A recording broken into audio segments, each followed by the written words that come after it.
selamat sejahtera dan selamat datang ke liputan khas tim TV PSS bagi Majlis Anugerah Kecemerlangan Akademik yang diadakan untuk meraihkan pencapaian kecemerlangan para pelajar. Hari ini kami bawakan liputan khas dari SMK Kebun Baru.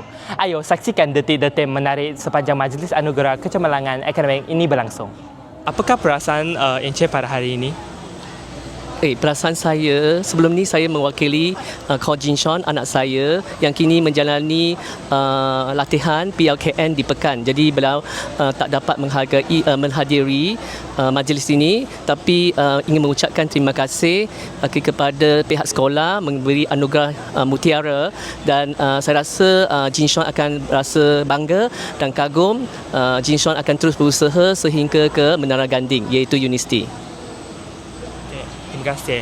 Apakah nasihat Encik untuk pelajar SPM pada 2026? Nasihat Jin Sean ialah terus berusaha sehingga berjaya, usaha tangga kejayaan, jangan putus asal dan banyakkan latihan, terutamanya kertas percubaan peperiksaan negeri dan juga kertas soalan sebenar SPM. Jadi usaha tangga kejayaan, harap SPM 2026 anak didik SMK Kebun Baru dapat keputusan yang cemerlang. Apakah perasaan anda pada hari ini? Saya berasa sangat gembira kerana sekolah menunjukkan kesyukuran kepada semua murid yang mendapat result akademik yang sangat cemerlang. Jadi saya rasa sangat gembira. Apakah nasihat anda kepada calon SPM pada 2026? Nasihat saya kepada semua calon SPM 2026 termasuk saya juga ialah sentiasa konsisten dengan ulang kaji supaya tidak terleka dan memastikan menetapkan target yang tinggi juga supaya kami mempunyai satu target yang boleh dicapai juga. Okey, apakah perasaan anda pada hari ini? Saya berasa sangat gembira, bangga dan bersyukur kerana dapat keputusan pada hari ini, dan semua usaha itu berbaloi lah. Apakah nasihat anda kepada pelajar SPM 2026? Bagi calon SPM 2026, saya nak mengucapkan berusaha, bersungguh-sungguh. It's never too late to start, and then work hard and also work smart. Thank you.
Dengan penuh percaya